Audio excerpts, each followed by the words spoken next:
You are watching CBS News 24/7 with our eyes on the Senate confirmation hearing of Pete Hegseth. You could call this the Hegseth hot seat. The man President-elect Donald Trump wants to lead our nation as defense secretary, facing fierce questioning by senators in those confirmation hearings. Welcome into CBS News 24/7. I'm Reed Cowan. You've seen it as we have seen it. So now let's deconstruct it and have a conversation.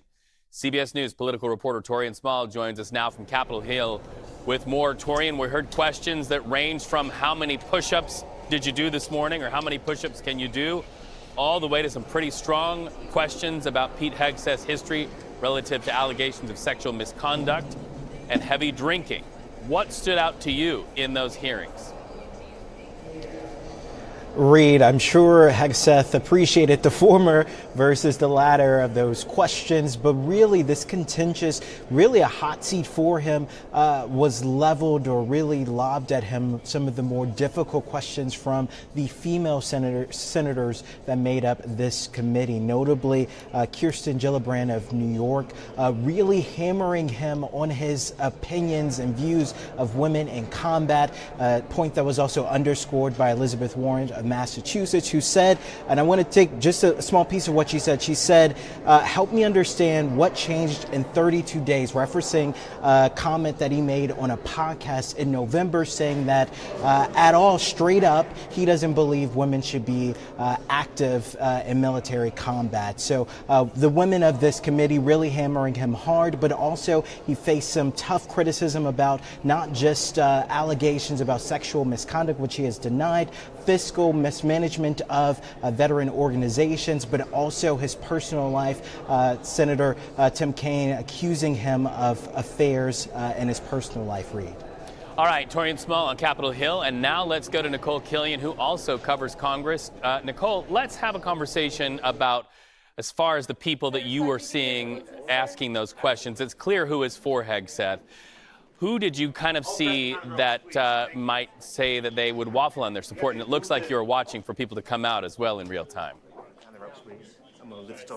Well, we're live on the air right now, and so we are awaiting senators to come out, including Pete Hegseth. I don't know if he will come out of this exit, but we have seen a number of senators come out of this committee room. Many of the Democrats not really saying anything or talking right now, but certainly we heard the line of questioning from many of them, questioning the qualifications of Pete Hegseth, questioning him specifically on some of those allegations of sexual misconduct, sexual assault, financial mismanagement when he led to veterans nonprofit groups. That being said, his answers didn't really seem to quell Democrats' concerns. Many of them were also upset that they didn't even get a chance to meet with Pete Hegseth ahead of this hearing, with the exception of the ranking member, Senator Reid. So that was another point of contention. Republicans, for their part, and you're listening to Senator Kramer just over my shoulder here, really tried to bolster the nomination prospects of Pete Hegseth,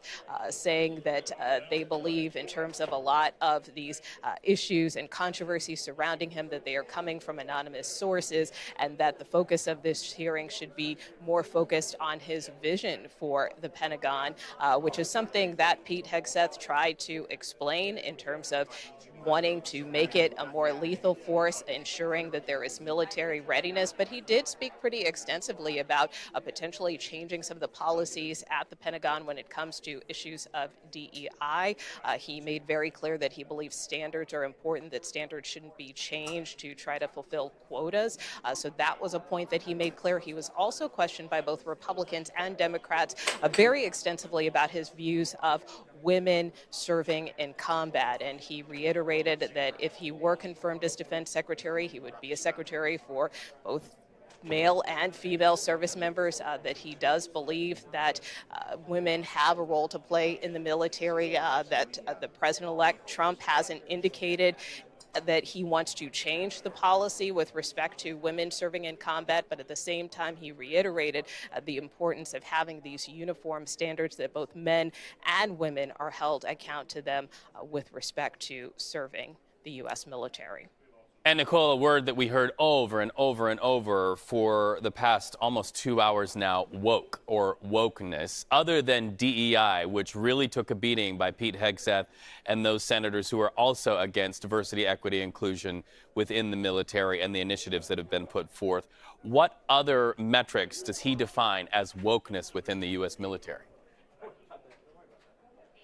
Well, again, his main point of contention, and again, just kind of keeping my eyes to the hallways in case any further lawmakers pass by. But again, I think the point he tried to stress over and over again is that he feels that there should be equality within the U.S. military, that it shouldn't matter what your race is, what your gender is, that all service members should serve equally. But he made clear that he does take issue with the notion of equity, and again, trying to change policies to, in his view, fulfill quotas, to increase a diversity, if you will. He also talked about the fact and reiterated that he thinks this notion of diversity is our strength, is not really, I think he said something to the effect of it's like the dumbest phrase that he has ever heard, that he believes that the shared mission is our strength. So he did talk more specifically